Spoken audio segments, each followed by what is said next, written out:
The silver shiv dropped with a soft chime onto the polished concrete, and Adaora's eyes tracked its slow rotation before it settled near her bare foot. Her knuckles were white as she leaned on the island, her body a frantic tremor. Blood, unequivocally not hers, smeared the sleeve of her ivory silk shirt, a garment that cost more than her entire family spent in a year. And framed in the doorway of their Gangnam skyscraper apartment, looking like a predator that had been interrupted mid-hunt, was her husband, Park Yeong-suk, the man everyone whispered was gay. The man who had maintained a chaste, professional distance throughout their 3-month sham of a marriage. Now he was staring at her with an intensity so chillingly dark, so profoundly possessive, that Adaora's lungs simply forgot how to draw breath. "Are you hurt?" His query sliced through the silence, spoken in a low, gravelly Korean that always sounded dangerous. He switched instantly to flawless English when she could only manage a silent shake of her head. "Adaora, look at me. Did he lay a hand on you?" She couldn't focus on him. Her gaze locked instead on the crumpled figure of the intruder lying half in and half out of the shattered glass coffee table. The man who'd somehow bypassed their security, who had grabbed her, and whose cheap knife had been digging into her throat a minute ago, before Yeong-suk had arrived and executed a sudden, surgical destruction with unnerving efficiency. I'm fine," she whispered in Igbo, her mother tongue a desperate comfort against the Korean chaos. Yeong-suk crossed the expanse in 2 swift, silent movements. His hands, the knuckles torn and already swelling, rose to cup her face with a shocking, almost tender care. "Tell me you mean that." His jaw muscles jumped so hard she felt the pressure against her skin. "If he damaged you, I will erase him. I don't care what the fallout is. I will genuinely end him." And in that moment Adaora believed it. This aloof, emotionally barren CEO who had kept her at a distance for 90 days, who had used her as a societal shield, who everyone believed preferred men, looked absolutely capable of cold-blooded murder on her behalf. His thumbs brushed her cheekbones, and she could feel the faint, contained violence of his own shaking. "How did you know?" she managed to ask. "You were supposedly in Busan for the week." "I sensed it." He pressed his forehead gently against hers, a gesture of profound vulnerability that nearly brought her to tears. "I was in a negotiation and a feeling hit me like a fist to the stomach. I just knew something was wrong. So I used a private jet and came back." He opened his eyes, and the sheer focus in their depths made her knees weak. "I can't explain it. All I knew was that my wife was in danger." My wife. Not the business associate, not the contract, but his wife, as if she were a precious, necessary extension of himself that he would fight the world to protect. The distant keen of police sirens announced the arrival of the authorities, but Adaora didn't hear them. Yeong-suk was pulling her close, sheltering her against his rigid, powerful chest as if he alone could shield her from all harm.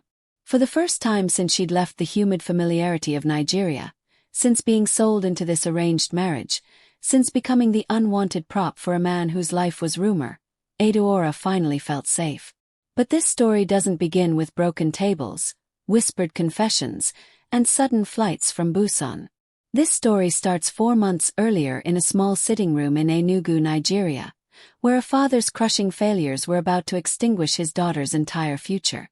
If you want to discover how an ambitious Nigerian woman and a Korean billionaire with dangerously dark connections moved from a sterile contract to a passionate connection that defied every tabloid rumor and every rule of their arrangement, stay with us until the very end, because what is coming next will leave you breathless, shattered, and a true believer in impossible love. Don't forget to like, subscribe, and hit that notification bell. Your support keeps these stories alive. Now let's return to the very beginning. The unfortunate reality of being the eldest child in an Igbo family meant inheriting liabilities you never incurred. Adaora had internalized this since childhood. She watched her mother's strained, joyless smiles. She saw her father drink himself into a stupor to forget the debts he'd accrued at the casino.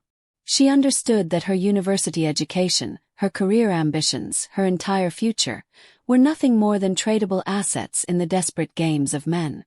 Yet, she never imagined it would come to this final, ultimate transaction. His name is Park Yeong-suk, her father announced, avoiding her gaze as he clutched a sleek, matte black business card. Korean, 32 years old, runs Park Global Industries. Estimated wealth in the hundreds of billions. Adaora stood motionless in the sitting room doorway, the words refusing to coalesce into meaning. Papa, what are you telling me? I am telling you he has agreed to marry you. Chief Nwasike finally looked up, and the look of utter defeat in his eyes was worse than any rage. In exchange, his company will absorb my entire business debt and fund the expansion. You will have everything, Ada. He is a formidable man, educated, highly respected. You are selling me. The phrase emerged dull and flat. If she allowed herself one single shard of real emotion, she knew she would crumble into dust. Stop the drama, her mother snapped from the worn armchair, where she was pretending to study her devotional book. This is an honor. Do you know how many girls would kill for this opportunity? Then let them. Adaora's voice cracked. I don't want to marry a stranger, Mama. I want to stay here. I want my life. What you want is irrelevant. Chief Nwasike interrupted, rising to his feet. There was a desperate, frightening resolve in his voice she'd never witnessed. You think I desire this? You think I want to send my daughter across the world to marry a man she has never met?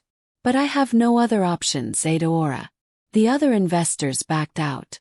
The banks have given me 30 days before they seize everything. Your brother's fees, your mother's treatment, this house. Everything collapses unless I get this capital, and Mr. Park has offered it in exchange for you. There must be another way. There is no other way. Her father slammed his fist onto the side table, making a glass vibrate. This is it. This is the one option that saves this family from complete ruin. Adaora's eyes burned, but she refused to blink back the tears. And what does this Park Yeong-suk gain from the arrangement? Why does a billionaire need to purchase a wife from Nigeria? A chilling silence descended, the kind that screamed of unspoken truths. Mama, Adaora insisted. Why does he need to marry me? Her mother's lips pressed into a thin line. There are rumors in Korea concerning his private life. He needs a wife to stop the gossip and stabilize his standing. You need stability. It is a mutually beneficial exchange. The terrifying puzzle pieces snapped into place. He's gay. You're shipping me off to marry a man who needs a beard. We do not know that for a fact, her father said too quickly. And even if it is true, what difference does it make? You will live like royalty, Adaora. He has guaranteed you privacy, your own life. You will never want for material things. Except love. Except choice. Except the future I was building. Adaora's voice broke. I was going to complete my masters. I was going to. She stopped herself from mentioning Chijiok, her boyfriend, the man with whom she'd been planning a life until her father's recklessness destroyed everything. But her mother knew anyway. That boy has no future, Adaora. He is pleasant, yes, but pleasant does not pay hospital bills. You will forget him in Seoul. No. Adaora's refusal came out stronger than she felt inside. I won't do it. I will not marry him. Her father's expression turned to granite. You will. The contract is already binding. He transferred the initial installment yesterday.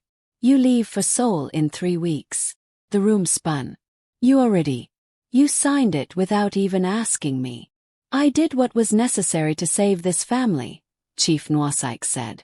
And for the first time, Adaora saw him not as her father, but as a desperate man who had gambled and lost. And now she had to pay the cost.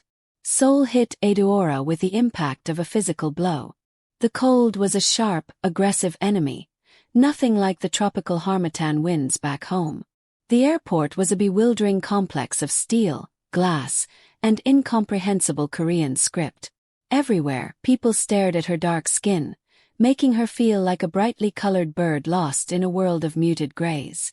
Her brother, Ikenna, who had flown with her as her family's representative, pulled his coat tighter. God, Ada, this place is like living inside a refrigerator. I can't do this, Adaora whispered, panic rising. I can't. You can. He gripped her shoulders, forcing her to meet his eyes. You are the strongest person I know. And this Park Yeong-suk. If he is smart, he will see that. If he's not, you call me. I don't care about the money or Papa's debts. You call me and I will come and get you. Adaora nodded mutely. They cleared customs and stepped into the main arrival hall, where a man in a perfectly tailored suit held a card reading Nwasike in immaculate script. Ms. Nwasike, he bowed precisely. I am Secretary Kim. Mr. Park sends his deepest regrets. He was detained by extremely urgent business matters. Course. Even meeting the woman he bought took second place to business. The drive to Gangnam was surreal. Seoul felt like something out of a futuristic movie. Neon lights, towers that scraped the clouds, people moving with an aggressive, purposeful efficiency. It was magnificent and isolating all at once. They pulled up to an intimidating building that looked like it cost more than the entire neighborhood she grew up in. Mr. Park's private residence, Secretary Kim announced. Penthouse level. Your luggage will follow. The penthouse was an exercise in luxurious overkill. Floor-to-ceiling panoramic views, museum-quality furniture, everything sterile, white, chrome, and completely devoid of warmth. It felt like a high-end containment unit, not a home.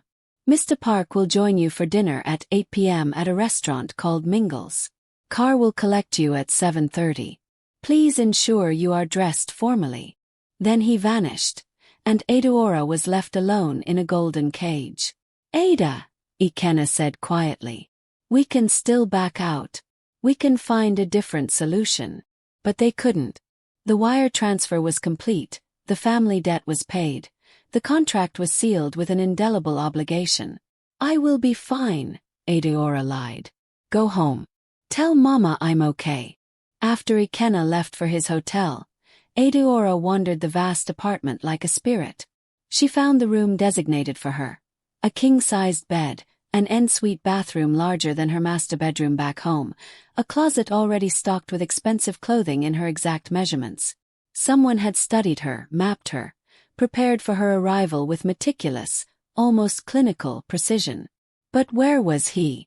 Where was the man who had purchased her life? Adaora had been sitting alone at the table for 47 excruciating minutes. The other patrons, predominantly wealthy, impeccably dressed Koreans, had been casting her pitying glances for the last 20. The waiters hovered, clearly confused about the solitary black woman who had been stood up. Humiliation burned through her. This was the start of her new life, waiting for a man who didn't respect her enough to be punctual. She was about to leave, about to walk out, call Ikenna, and beg him to take her home when the subtle sound of the restaurant's noise level dropped. Adaora looked up and saw him for the first time. Park Yeong-suk moved through the room with the unquestionable authority of someone who controls his environment, which he likely did. He was tall, intimidatingly handsome in a bespoke charcoal suit. His features were sharp, chiseled, beautiful in a way that suggested pure, hard ambition. High, severe cheekbones, a sharp jawline and eyes, dark, magnetic and missing nothing, scanned the room and then settled on her. Adaora's breath hitched. The photos hadn't done him justice. Or perhaps they had done him too much justice, making him seem human when he was clearly something else entirely. He reached her table without hurry, and when he did, he offered no apology for his tardiness. Miss Nwasike. His English was flawless. You are wearing blue. I specifically requested you wear red. Adaora blinked, thrown by the sheer arrogance of the statement. I beg your pardon. The dress code. I sent detailed instructions regarding appropriate attire for this meeting. Red evening gown, hair styled up, minimal accessories. You are wearing blue with your hair down. He gestured to the empty chair. May I be seated? Or would you prefer to continue broadcasting our delicate business to the entire establishment? Fury completely eclipsed her shock.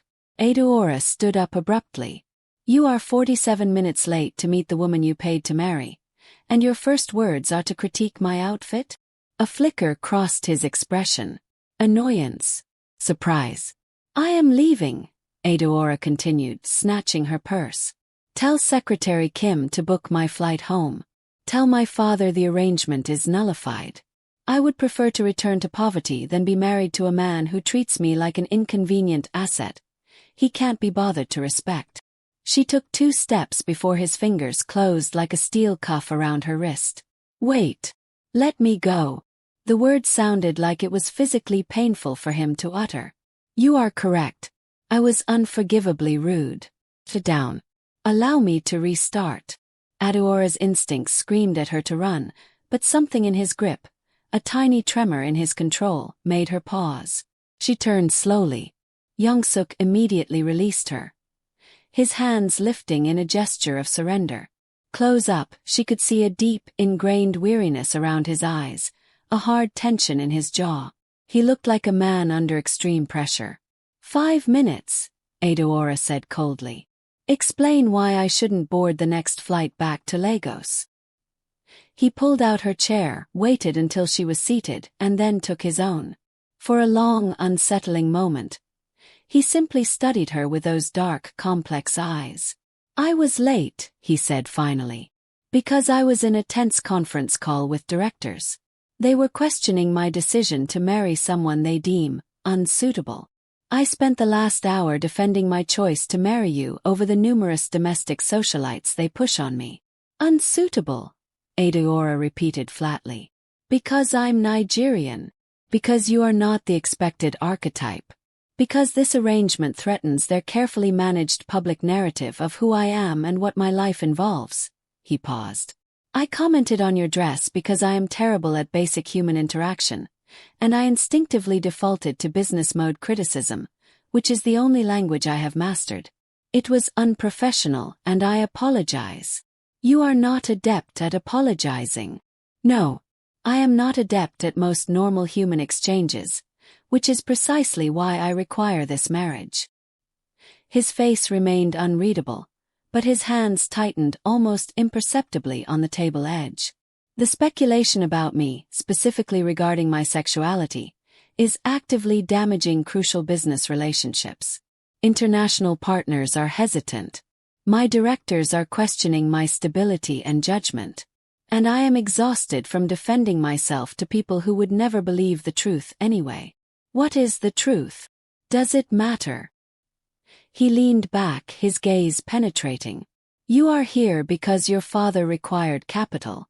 I am here because I require absolute respectability and control over my narrative. We both understand this is a transaction.